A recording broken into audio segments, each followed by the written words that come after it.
The council said in a press release that a 3% growth in medical costs led to variations in health program enrollment. Payer organizations found that many beneficiaries which were previously enrolled in individual health plans changed to an employer-sponsored program and vice versa.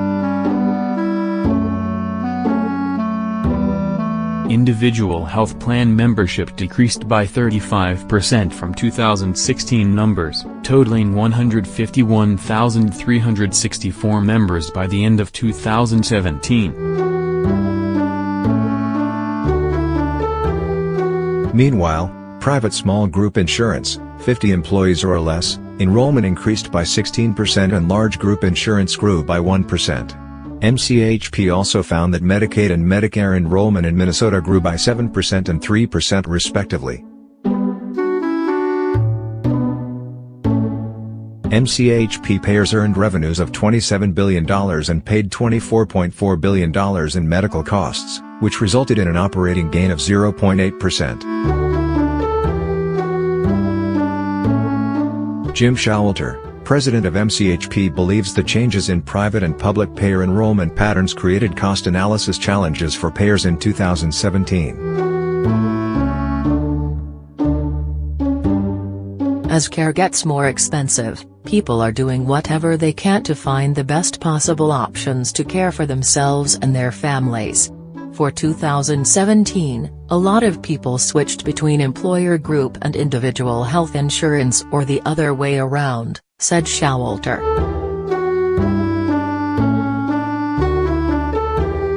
Despite a reduction in enrollment numbers, the individual health plan market generated a 16% gain of $157 million across all insurers.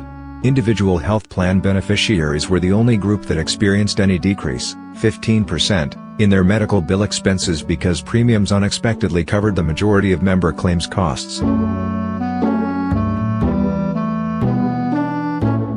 The individual health plan market in Minnesota has contributed to multi-million-dollar losses for payers since 2013. Showalter attributed the new positive market trends to the re-implementation of the state's reinsurance plan.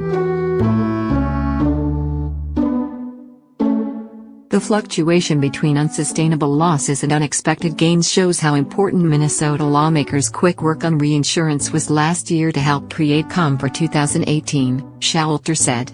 Monthly premiums remain steady this year in part because the new reinsurance program makes it easier to predict medical spending. The public payer market was less profitable than the individual market and led to millions in financial losses. Medicaid, Minnesota Care, Minnesota Senior Health Options, Minnesota Senior Care Plus and Special Needs Basic Care programs received $6.2 billion in federal payments. Payers lost a total of $79 million after accounting for operating costs and expenses. Medicaid and Minnesota Care for Children products drove the largest deficits in public payer profitability, according to MCHP.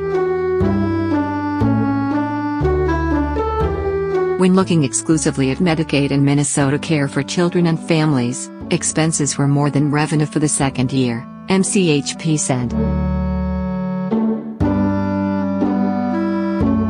MCHP hopes that state and federal level policy changes will create a more stable health insurance market for their beneficiaries. The continuation of uncertain insurance market policies may contribute to new health plan fluctuations, Showalter warned.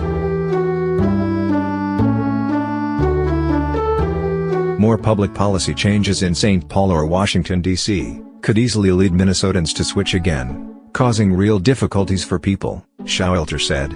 The constant shuffle of how medical bills get paid makes it harder for all of us to plan for the future.